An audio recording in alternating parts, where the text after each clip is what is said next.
Hello guys, welcome back to my channel Bandhu rider. देखते पाচ্ছ आज দার্জিলিং গাড়ি অনেক কটা আছে, প্যাসেঞ্জার নেই। এই গ্যাংটক গাড়ি আছে, আমার গাড়িটা আছে। আমি আবার রোজ গাড়ির মতো স্ট্যান্ডে দাঁড়িয়ে আছে। ফ্যামিলি বাসটা ঢুকছে।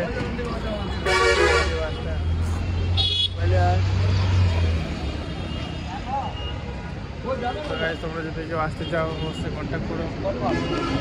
अरे कहाँ जाएगा रे? चलो ठीक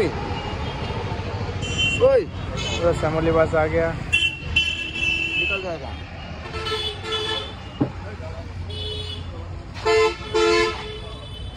देख सकते हैं नया नया गाड़ी है।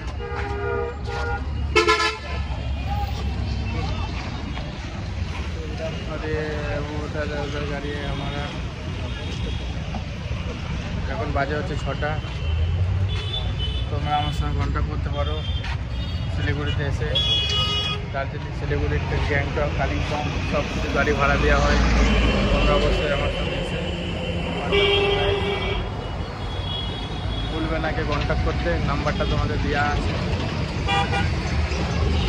তোমরা ভালো থেকো, বাই।